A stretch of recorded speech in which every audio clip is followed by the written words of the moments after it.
General Kyung-ho stood in the war room aboard Taguk's Promise and studied the holographic map of Earth.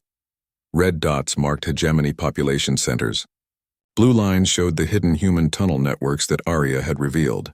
For the first time in 30,000 years, humans had an advantage. The element of surprise won't last long, he told the assembled team leaders. Once we start moving, they'll know we're here. We need to hit multiple targets at once, hard and fast. Captain Yuna adjusted her combat gear and checked her weapon. My team is ready for the new Shanghai operation. According to Arya, there's a manufacturing plant under their administrative center that's been in standby mode since the evacuation. What kind of manufacturing? Asked Engineer Dong Ho. Everything, Arya's voice replied through the ship's speakers. Medical supplies, electronics, even weapons. The facilities were designed to support a population of 10 million people. Dr. Hae Young looked up from her biological warfare research. I've been studying the atmospheric changes the hegemony made to Earth. They've created an environment that's perfect for them, but it has weaknesses. Their silicon-based biology is vulnerable to certain compounds that are harmless to humans. What kind of compounds? General Kyung-ho asked. Organic acids, primarily. Their crystal cities actually help spread these compounds through their ventilation systems. I can synthesize what we need using plants from the preserved Earth ecosystems. Down on Earth's surface, the war began quietly. Captain Yuna led her squad through maintenance tunnels that ran beneath New Shanghai. The walls were covered in Chinese characters that none of the hegemony could read. Emergency lighting flickered to life as they passed, responding to human DNA signatures. It's like the city is welcoming us home, whispered Private Kang Min. Above them, the hegemony went about their daily lives, unaware that their greatest enemy was moving through the foundation of their world. The aliens had built their crystal towers high into the sky, but they had never thought to look down. Yuna's team reached the manufacturing facility after 3 hours of careful movement. The vast chamber contained machines that had been idle for 30 millennia, but they looked ready to run. Arya had kept everything in perfect condition. Activation sequence initiated, Arya announced. Manufacturing systems coming online. What do you require? Weapons first, Yuna replied. Then communication equipment. The machines hummed to life with a sound like distant thunder. Automated systems began producing everything humans needed to fight back. Pulse rifles, body armor, portable comm units. All based on designs that the hegemony had never seen. Meanwhile, Engineer Dong Ho worked in a facility beneath what used to be London.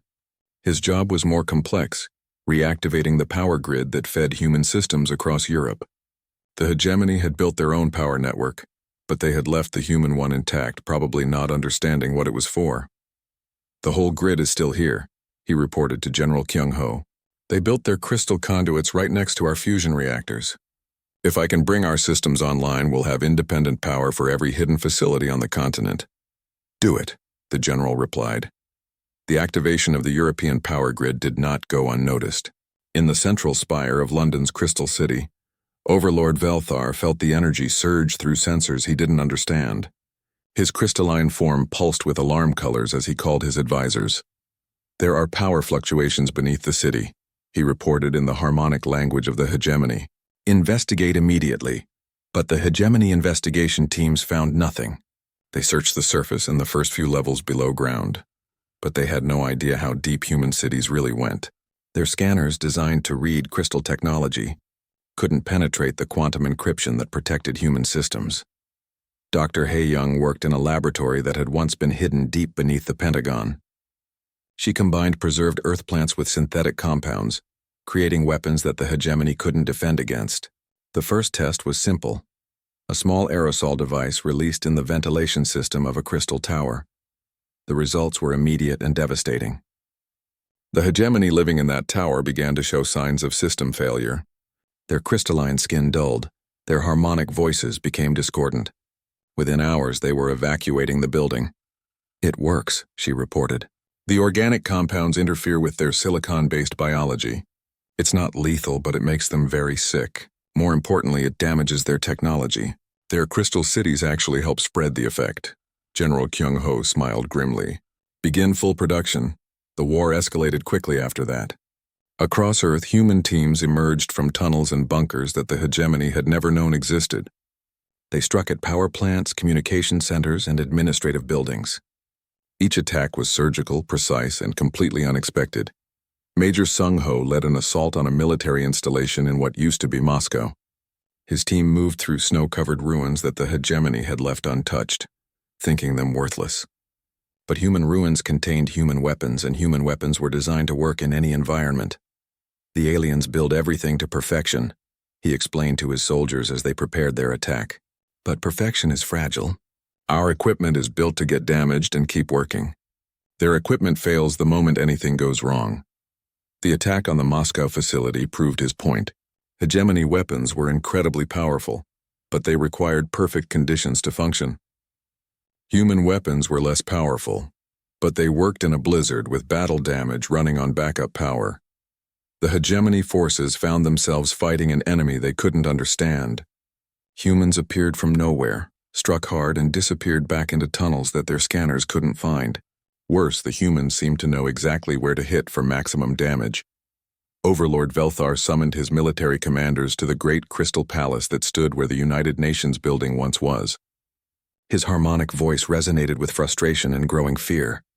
"How is this possible?" he demanded. "The humans were extinct. We drove them from this world 30,000 years ago." "They have returned," replied General Kexthor.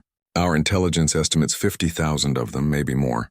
They have technology we don't recognize and knowledge of the planet that we lack. Impossible. This world has been ours for 300 centuries. We know every mountain, every ocean. We built our civilization on top of their ruins." "Perhaps that was our mistake," suggested another advisor. "We built on top of their ruins, but we never explored them. We never understood what we were covering." For the first time in 30,000 years, Velthar felt something he had never experienced: doubt. The hegemony had ruled thousands of worlds, but they had always conquered empty planets or defeated primitive species. They had never faced an enemy that knew their new home better than they did. The humans continued their campaign with relentless efficiency. They poisoned crystal cities with organic compounds, disrupted power grids from below, and struck at military targets with weapons that seemed primitive but proved devastatingly effective tech. Specialist Jin Wu coordinated the attacks from Area's central node beneath Seoul. The AI network gave humans real-time intelligence on hegemony movements, while the aliens remained blind to human activities. "They're trying to adapt," Aria reported. "Hegemony forces are beginning to search below ground, but they still don't understand human quantum encryption. They can't find our facilities even when they're standing on top of them." "How long before they figure it out?" General Kyung Ho asked. "At their current rate of learning, approximately 6 months. However, they may choose more desperate measures before then." The general nodded. 6 months to reclaim Earth, or the hegemony would adapt to human tactics. It would be enough time if humanity fought with everything they had learned during 30,000 years of exile. Captain Wu Jin watched the battle reports from the bridge of Taeguk's promise. Each successful strike brought them closer to reclaiming their home, but each victory also made the hegemony more desperate. Soon the aliens would realize that they couldn't win a fair fight. When that happened, they would stop fighting fair. Lieutenant Yansu crouched behind a fallen tree and stared at what used to be Seoul. The city stretched for miles in every direction, but it looked nothing like the pictures in her history books. Instead of concrete and steel, massive crystal towers rose into the clouds. They pulsed with soft light, beautiful and completely alien. "This is wrong," whispered Sergeant Taman beside her. "The whole shape of the land is different." Yansu nodded. The Han River still flowed through the city, but it glowed with strange minerals. The mountains were taller, more jagged, as if the hegemony had carved them into new shapes. Even the trees looked different.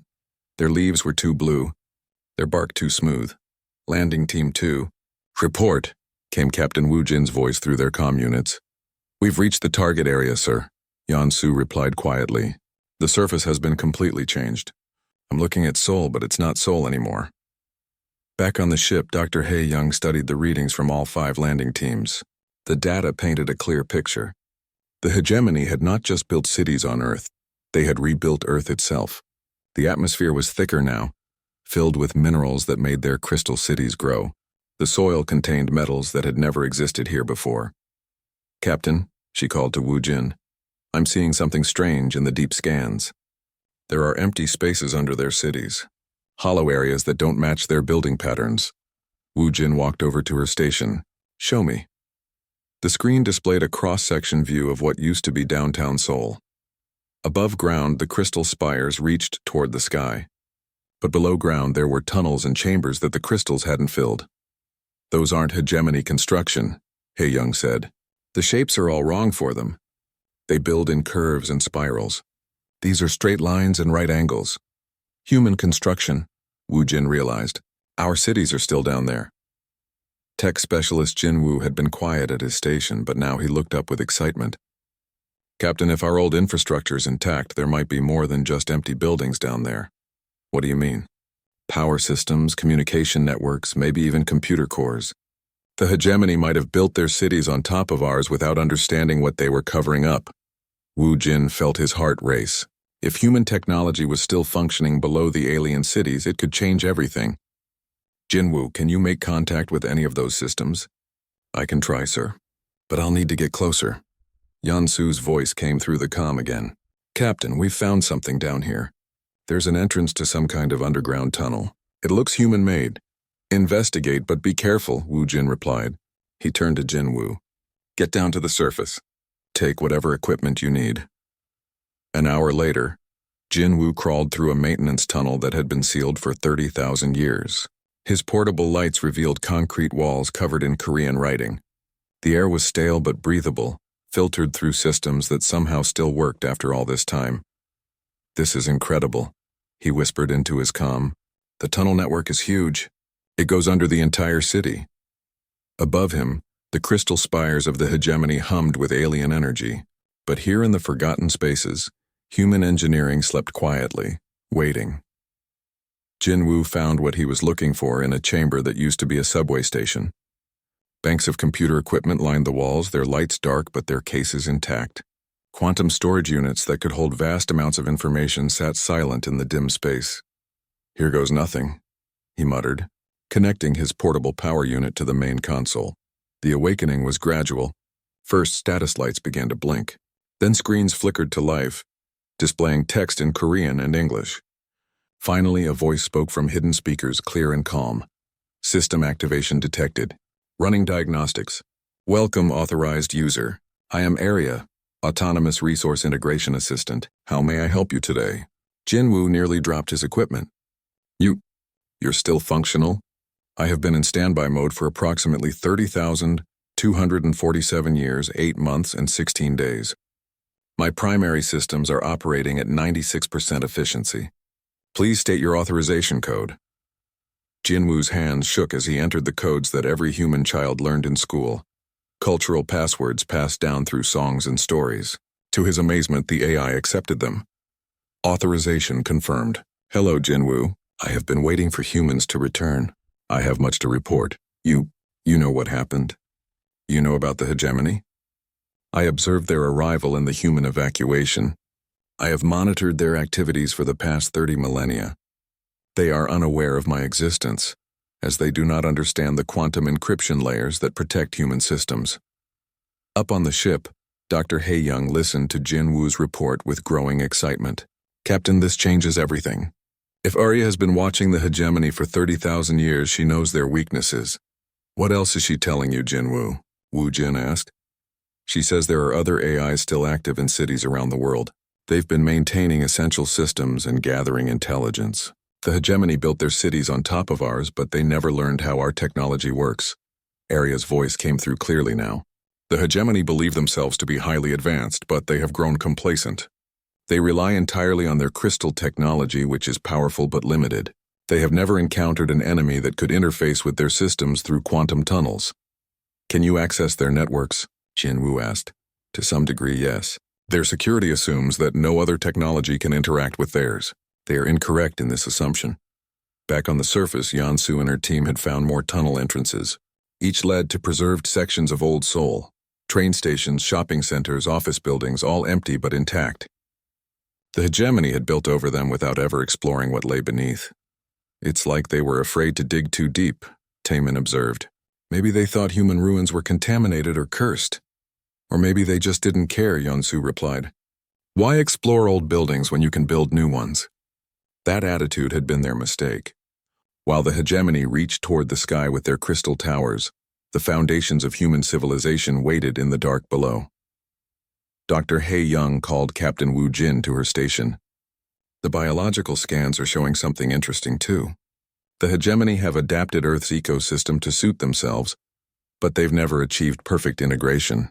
There are still pockets of original Earth life in the deep places, forests and lakes that resist their changes. Earth is fighting back? Wu Jin asked. In a way, yes. Life is stubborn. It finds ways to survive even when conditions change. The hegemony can modify the surface, but they can't change everything. Jin Wu's excited voice came through the comm. Captain Arya is downloading 30,000 years of intelligence data to our systems. Hegemony population centers, military installations, resource distribution networks, everything. And sir, Arya's voice added, I have located several other intact human facilities. Manufacturing plants, research laboratories, and military bunkers. All hidden beneath the alien cities, all still functional. Wu Jin smiled for the first time since they had arrived at Earth. The hegemony had taken humanity's home, but they had never truly conquered it. The heart of human civilization still beat in the darkness below their crystal cities. Arya, how many humans do you estimate it would take to retake control of these systems? With proper coordination and the element of surprise, a relatively small force could accomplish significant objectives. The hegemony have no defenses against attacks from below because they do not know that below exists. Captain Wu Jin looked out at the crystal cities covering his homeworld. The hegemony thought they had erased humanity from Earth. They were about to learn that you can't erase the builders by building on top of their work. All teams, return to the ship, he ordered. We have planning to do. Captain Wu Jin pressed his face against the cold metal of the viewing window. After 30,000 years, Earth looked the same from this distance. Blue oceans, white clouds, green and brown land masses. But he knew better. His heart beat faster as the massive ship moved closer to humanity's lost home. The bridge of Tegok's Promise buzzed with quiet activity. Officers moved between stations, checking readings and preparing for what might be their final mission. The ship was huge, bigger than any city Wu Jin had ever seen. It carried 50,000 people, the last children of Earth returning home after the longest journey in human history. Captain, called Commander Somin from her station. Her voice was steady, but Wu Jin could hear the worry underneath. The scans are coming in. You need to see this. Wu Jin walked over to her console. The blue glow of the screen showed numbers and graphs that made his stomach drop. Energy readings covered Earth's surface like a spider web. Cities dotted every continent, but they were not human cities. The shapes were wrong, too tall and twisted. How many? He asked quietly. Billions, Somin replied. Maybe more. They've been busy while we were gone. Dr. He Young looked up from her science station. Her white hair was tied back in a simple knot, and her eyes were red from staring at data screens. The atmosphere has been changed, she said. More silicon in the air, less oxygen. The oceans are different too, warmer, more acidic. They've made Earth into their world. Wu Jin nodded slowly. They had expected this, but seeing it was different. For 30,000 years, humans had lived on cold moons and asteroid stations. They had survived in the dark spaces between stars, always dreaming of the blue world that birthed them. Now that world belonged to someone else. Sir? Engineer Dong Ho's voice crackled through the comm system from deep in the ship. The engines are running hot, but they're holding. Just like they have for 300 centuries. Human engineering doesn't quit. That brought a small smile to Wu Jin's face. The hegemony had superior technology when they drove humanity from Earth. Their weapons were stronger, their ships faster, their cities more beautiful. But human machines just kept working. While alien tech failed and needed replacement, human equipment lasted forever if you knew how to fix it. What about the population? Wu Jin asked. Somin touched her screen, bringing up more data. Hard to tell exactly, but we're looking at several billion of them. They call themselves the hegemony, silicon-based life forms. They build cities that look like giant crystals. And they've been here the whole time we've been gone, He Young added. 30,000 years to dig in to make Earth theirs. Captain, they probably think of Earth as their home world now. Generations of them have been born here. Wu Jin walked back to the viewing window. Earth grew larger with each passing hour. Soon they would be close enough to see the alien cities with their own eyes. Part of him wanted to order the ship to turn around, to find another world where humans could live in peace. But he knew that was impossible. Captain, Somin said softly, we could try to find an empty world. There are millions of planets out there. We don't have to fight for this one. No, Wu Jin said without turning around. This is our world. Our people are buried in that soil.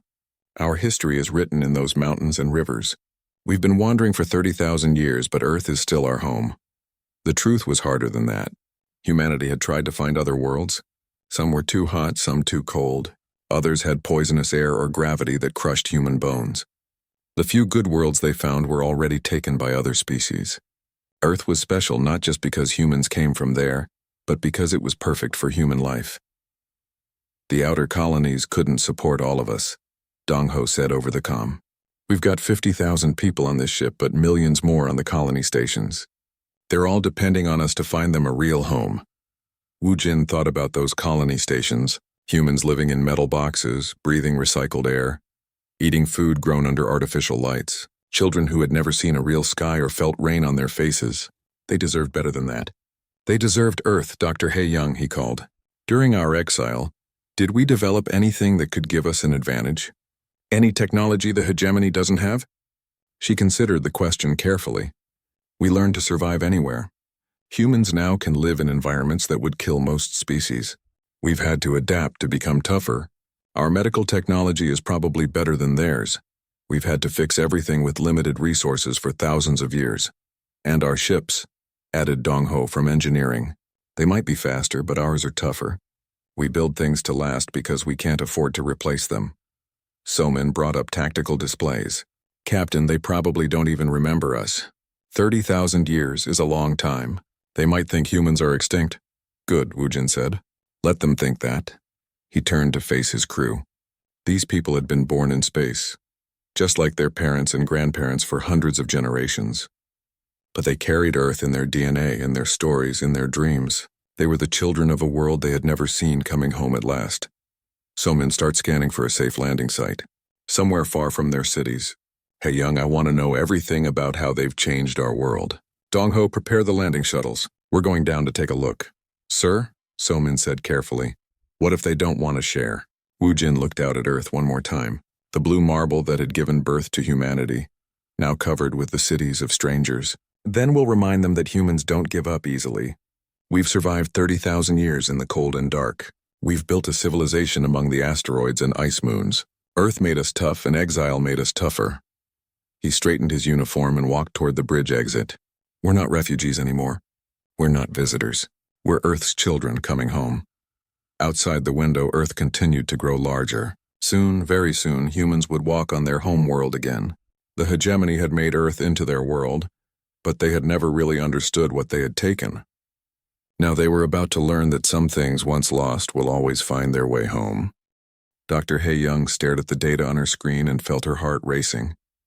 The biological readings from across Earth told an incredible story. The hegemony weren't just losing the war, they were losing to the planet itself. Captain Wu Jin, you need to see this, she called urgently. He hurried to her station, where she had pulled up atmospheric readings from the past 30,000 years. The graphs showed a clear pattern. The hegemony's terraforming had worked perfectly for the first few thousand years. But then something had started to go wrong. Their crystal cities are beautiful, she explained, but they're slowly poisoning the very beings that built them. The minerals they use to change Earth's atmosphere are reacting with the planet's deep chemistry in ways they never expected. What kind of reactions? Remember, Earth is billions of years old. It has deep bacterial systems, underground water networks, and magnetic fields that the hegemony never fully understood. Their terraforming changed the surface, but the planet's core systems have been fighting back for centuries. Wu Jin studied the data carefully. Are you saying Earth is killing them? Slowly, yes. Their birth rates have been dropping for 1,000 years. Their crystal technology requires perfect mineral balance, but Earth's natural systems keep trying to restore the original chemistry. They've been using more and more energy just to maintain their cities. This news spread quickly through the human forces. Engineer Dong Ho was working in a geothermal plant beneath the Himalayas when he received the report. The facility had been monitoring Earth's core temperature for 30,000 years, and the data confirmed Dr. He Young's theory. The planet's magnetic field is shifting, he reported, very slowly but consistently. The hegemony's crystal network is actually amplifying the effect. Their cities are like giant antennas broadcasting Earth's natural frequency back at them. Tech specialist Jinwoo worked with Area to accelerate this process. If Earth was already fighting the hegemony, humans could help their homeworld win the battle. I can adjust the quantum resonance of the human power grid, he explained to General Kyung-ho. Instead of fighting against Earth's natural systems, we can work with them. Make the planet even more hostile to crystal technology. Do it, the general ordered. But as Jinwoo worked on his modifications, Captain Yuna made an even more remarkable discovery. Her team was exploring tunnels beneath what used to be the Amazon rainforest when they found something impossible: fresh human footprints in the mud. "Command, we have a problem," she reported quietly. "These prints are recent. Someone else is down here." She followed the tracks deeper into the tunnel system, past chambers filled with equipment that hummed with quiet energy. The technology looked human, but it was different somehow. More organic, grown rather than built. The tunnel opened into a vast underground forest. Trees reached toward artificial suns powered by geothermal energy. Rivers flowed through channels carved from living rock. And standing among the trees, watching her with curious eyes, were people. They looked human but changed. Their skin had a slightly greenish tint. Their eyes were larger, and they moved with the fluid grace of people who had lived underground for thousands of generations. When they spoke, it was in a language that sounded like Korean mixed with something older. "Strangers from the sky," said an elderly woman who seemed to be their leader. "We have been waiting for you to return." Captain Yuna lowered her weapon slowly. "You're human?" "We are the children of those who stayed behind," the woman replied in accented English. "When the great ships left Earth, some humans chose to remain. We went deep, deeper than the crystal builders ever looked. We have been here for 30,000 years, keeping the old ways alive. The discovery of the Earth-born humans changed everything. There were millions of them, living in vast underground cities that connected through natural cave systems and human-made tunnels. They had adapted to their environment over countless generations, but they had never forgotten their heritage. "We know things about this world that even your machines have forgotten," explained Hyojin, a young Earthborn guide who spoke fluent Standard Korean. "The crystal builders changed the surface, but they could never reach the deep places. We know where Earth is strongest, where it remembers what it used to be." Dr. Hae-young was fascinated by their biological adaptations. The Earthborn could see perfectly in dim light, breathe air with very little oxygen, and survive on foods that would poison surface dwellers. More importantly, they were completely immune to the organic compounds that made the hegemony sick. "We have been fighting them in small ways for centuries," Hyojin explained. "Sabotage mostly. Making their crystal gardens fail to grow, introducing bacteria that interfere with their technology. We could never do much damage, but we never stopped trying." General Kyung-ho realized that the Earthborn were the key to winning the war. They knew secret paths through every continent, understood Earth's deep systems better than any computer, and most importantly, they wanted their surface world back as much as the spaceborn humans did. The combined human forces began working together with remarkable efficiency.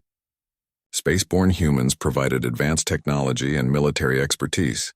Earthborn humans provided knowledge of the planet and ways to move unseen. Area coordinated everything, linking the two groups with quantum communication networks. The hegemony began to realize that they were facing something much worse than a simple invasion. Reports came in from across the planet: crystal cities failing mysteriously, atmospheric processors breaking down, even their most secure facilities experiencing inexplicable problems. Overlord Velthar stood in his command center and watched his world empire crumble. The harmonic tones of his voice carried desperation now instead of authority. "The planet itself seems to be turning against us," he told his advisors. "Our scientists report cascading failures in the terraforming systems. Cities that have stood for thousands of years are becoming uninhabitable. Perhaps we should consider evacuation," suggested one advisor carefully. "Relocate to a more stable world." "No." Felthar's crystalline form pulsed with angry light. "This world is ours. We have invested 30,000 years in making it perfect. I will not abandon our greatest achievement to a handful of primitive refugees." But even as he spoke, reports arrived of human attacks that seemed impossible. Facilities that should have been unreachable were being destroyed from within. Weapons that shouldn't exist were appearing in human hands. Most disturbing of all, the humans seemed to know exactly where to strike for maximum damage. Lieutenant Yeon-soo led a combined team of Spaceborne and Earthborne humans threw lava tubes beneath the Pacific Ring of Fire. Their target was a massive geothermal station that powered crystal cities across Asia. The Earthborne guide, a woman named Sun-Hee, moved through the blazing heat as if it were a cool breeze. The crystal builders never understood that this planet is alive, Sun-Hee explained as they walked through tunnels carved by volcanic activity. They see rock and water and air, but they don't see the connections. Everything on Earth is connected to everything else. The attack on the geothermal station succeeded beyond their wildest hopes. When the facility shut down, it triggered a cascade failure that affected hegemony cities from Japan to Indonesia. Crystal towers went dark, atmospheric processors failed, and millions of aliens found themselves breathing air that made them sick. But the hegemony's response was swift and terrifying. Unable to win through conventional warfare, Overlord Velthar made a decision that would determine the fate of Earth. Deep beneath the planet's surface, hidden in the molten core itself, the hegemony had built their ultimate weapon, a device that could crack the planet's magnetic field and release enough energy to sterilize the entire surface. It would destroy their own civilization, but it would also ensure that Earth could never be taken from them. Arya detected the activation sequence and immediately alerted all human forces. "Emergency alert," her voice echoed through every tunnel and bunker. "The hegemony has activated a planet-killer weapon. Estimated time to detonation 72 hours.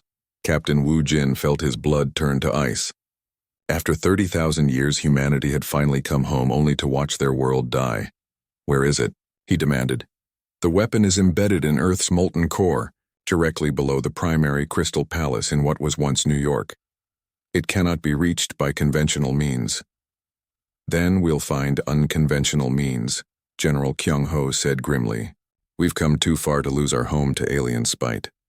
The final battle for Earth was about to begin, and this time, the stakes were not just who would rule the planet, but whether the planet would survive at all.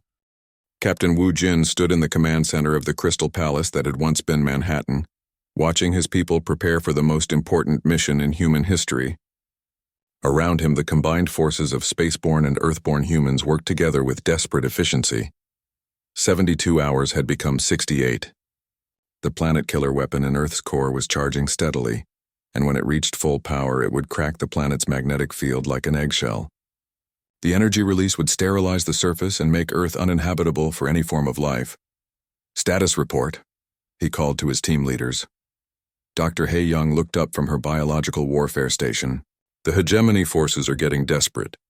They're using suicide attacks to try to stop us from reaching the core access points. The organic compounds are working, but they're not retreating anymore. They know they're going to die either way," General Kyung-ho added grimly. "If the weapon fires, everyone on the surface dies, us and them. But they'd rather destroy Earth than lose it to humans." Engineer Dong-ho had been working non-stop to understand the weapon system. "I've analyzed the power signature from the core.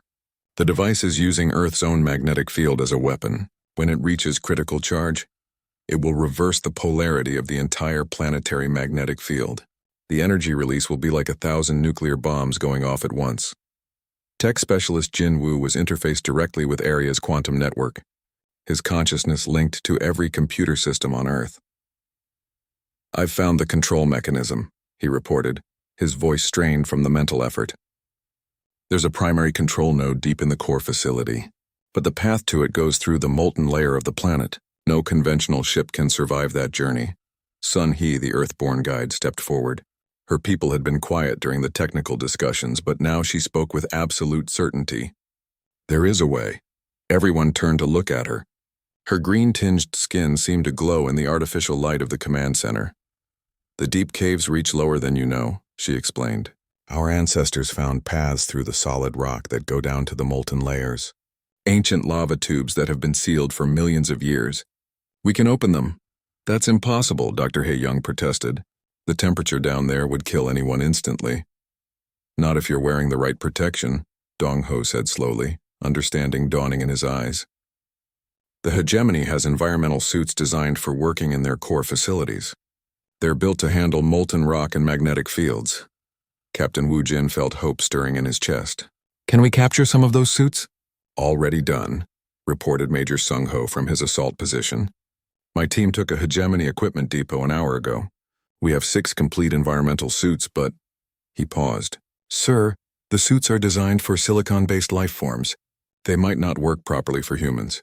They'll have to work, Wu Jin said firmly. Jinwu, can you modify them? I can try, but someone will have to test them in extreme conditions. And even if they work, the person wearing them will have to interface directly with alien technology while surrounded by molten rock. It's essentially a suicide mission. The command center fell silent.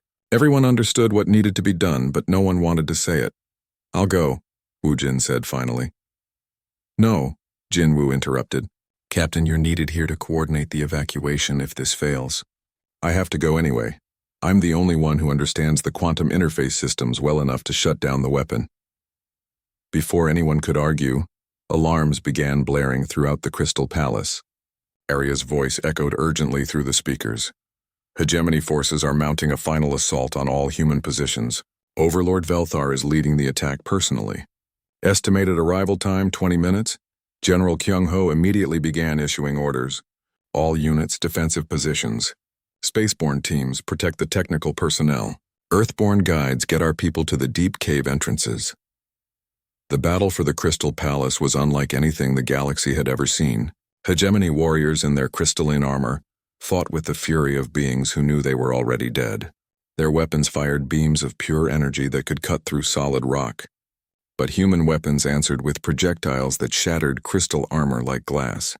Captain Yuna led her squad through the palace corridors, fighting room by room against enemies who refused to retreat. They're not trying to win anymore, she reported. They're just trying to delay us. In the lower levels, Lieutenant Yun Su and her Earthborne allies had found the entrance to the deep caves.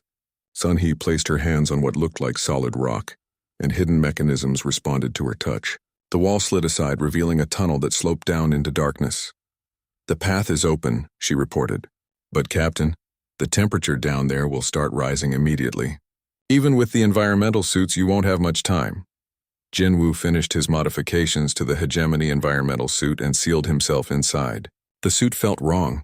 Designed for a body very different from his, but the quantum interfaces recognized his authorization codes. Systems are responding, he reported. I can access their technology, but barely. This is going to be close. Captain Wu Jin helped him check the suit's seals one final time. Jinwu, if you can't shut it down safely, just get out of there. We'll find another way. There is no other way, sir, and there's no time. Jinwu looked at the chronometer on his wrist. 47 hours until detonation. The journey to the core will take at least 6 hours each way. He turned and walked into the deep cave, carrying equipment that represented humanity's last hope. Behind him, the battle for the Crystal Palace raged on. The descent through Earth's deep layers was a nightmare journey through landscapes that no human was ever meant to see. Jinwu passed through caverns filled with crystalline formations that sang in harmonic frequencies, walked across bridges of cooled lava that spanned underground chasms, and felt the planet's magnetic field growing stronger with every step. The temperature inside his suit climbed steadily. The Hegemony environmental systems worked, but they were struggling to cope with human biology. His body was overheating, his heart was racing, and his hands were beginning to shake from the strain. Jinwu, report, came Captain Wu Jin's voice through the quantum comm. Still descending. I can see the core facility now. It's incredible. They've built an entire city around the molten core of the planet. The Hegemony core facility was a testament to their engineering abilities. Crystal towers reached up from platforms suspended over lakes of molten rock. Energy conduits carried power from the planet's core to cities on the surface. And in the center of it all, the planet-killer weapon pulsed with deadly light. Jinwu found the control center after an hour of careful movement through the facility. The technology was beyond anything he had ever seen. Quantum computers that used the planet's magnetic field as their operating system. Control interfaces that responded to harmonic frequencies. Power systems that tapped directly into the molten core. I'm at the weapon controls, he reported, beginning shutdown sequence. But as his hands touched the alien interface, alarms began screaming throughout the facility. Security systems that the Hegemony had thought were impregnable detected his presence. Automated defenses came online, and the weapon's charging sequence accelerated. The weapon has entered emergency mode. Arya's voice crackled through the quantum link. Time to detonation. 6 hours and dropping fast. Jinwoo's environmental suit was failing. The temperature readings were beyond the red line, and he could feel the systems shutting down one by one. But he forced himself to focus on the alien controls, using everything he had learned about hegemony technology to understand their weapon. The solution, when it came to him, was elegantly simple. The hegemony had built their weapon to use Earth's magnetic field as a power source, but they had never considered what would happen if someone reversed that process. If instead of drawing power from the planet, the weapon fed power back into it. His fingers moved across the crystalline controls, changing frequencies, redirecting energy flows, turning the planet killer into something else entirely. Instead of cracking Earth's magnetic field, the weapon would strengthen it. Instead of sterilizing the surface, it would heal the damage that 30,000 years of terraforming had caused. Shutdown complete, he gasped into his calm. But I've done something better. The weapon is now working for us. It's going to restore Earth's original atmosphere and magnetic field. The hegemony won't be able to survive here anymore. Above, in the Crystal Palace, Captain Wu Jin felt tears on his cheeks as he watched the readings change. All across Earth, hegemony crystal cities began to dim as their technology failed. The planet itself was rejecting them, reclaiming its original nature. Overlord Velthar stood in the ruins of his command center and felt his crystalline heart breaking. Through the palace windows, he could see his people's cities going dark one by one. The world they had made their own was turning against them. "It's over," he said in his harmonic language. "We have lost." But Captain Wu Jin surprised everyone, including himself, with what he said next. "No, it doesn't have to be over for all of you." The hegemony leader turned to face the human captain. "What do you mean?"